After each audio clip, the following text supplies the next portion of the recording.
Back's turn. Origi turn, shoots.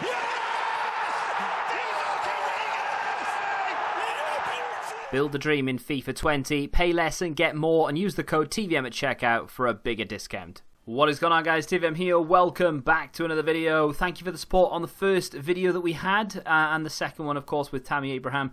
Now we're going to look at Julian Brandt. Of course, he made his move from Leverkusen to Dortmund. He's been upgraded, if these are the true ratings, he's been upgraded from an 82 to an 84, which is justifiable and nice to see. Decent stats on the front of the card, I guess. I mean, it's difficult this year because every card, for some reason, basically has been downgraded, bar the odd one. But every card just doesn't look like it suits its overall. There has to be a reason for it, but for now at least, let's just look at the in-game. So, not very good in terms of the defensive stats there. I mean, his interceptions are absolutely dreadful. But in terms of things like creativity, rather, not creation, you've got good vision. You've got decent reactions, nice sprint speed despite not having the best pace, I guess. Great ball control, dribbling and short passing. All three of those are 86. Something that I thought, not that I'm saying I'm an expert or anything, it was just plain to see. When people were posting beta gameplay, naughty, and of course we've been seeing things here or there from EA, etc., it was kind of obvious that ball control was going to be a thing. And I asked someone who was playing the beta to test it out and to use low ball control players and see how much of a difference it was for players who had, you know, under 80 ball control to those above 80. And he said, yes, there's definitely something to it. Because, I mean, obviously, you know, everyone who's got higher stats is going to be better than the person with lower stats. Of course, that's the way it works. But he said there was a significant difference between those players with, you know, 78, 79 ball control and those with 82, 83 ball control. So there's not even that much of a difference between the two. But those who had the slightly higher ball control felt much better on the ball. They were far more capable of performing things like that little dink up and then we knocked it in. We're only playing on world class, by the way. So for anyone who's wondering what difficulty this is, I'm not going to sit there and try and bash out games and get clips for, you know, legendary difficulty or whatever. I can beat the AI on that, I'm sure, but I just wanted to be able to test the players and to be able to, you know, pull off the odd skill move here or there without having to try and grind every single game.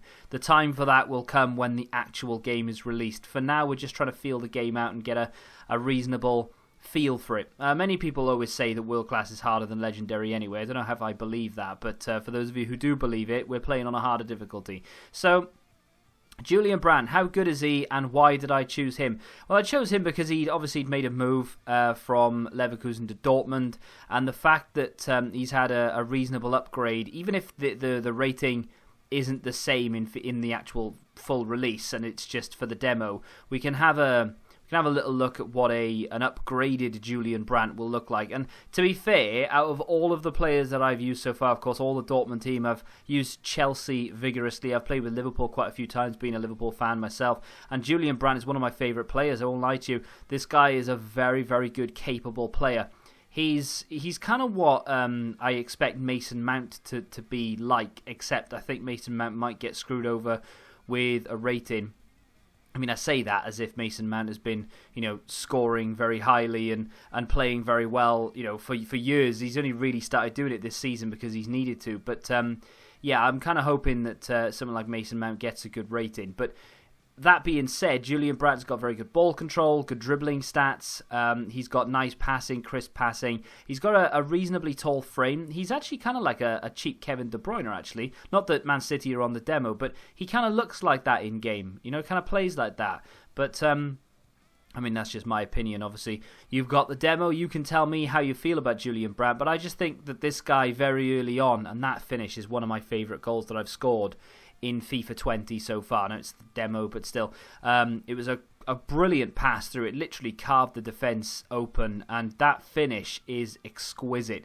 Big fan of that. Hopefully that is not a regular thing, but something that you can perform quite regularly. The stabbed pass through, I think it was from Royce, but the finish, you'll get a better angle here. Look at this. Literally just touches it, just cushions it, directs it into the corner, lets the bounce do the rest, and he's just trotting off before the ball even hits the back of the net. I mean, it was a phenomenal goal. Really big fan of that one. And I really like this card. I think it's got a lot to offer, and it's going to be at that price point in the first couple of weeks that isn't that difficult to reach.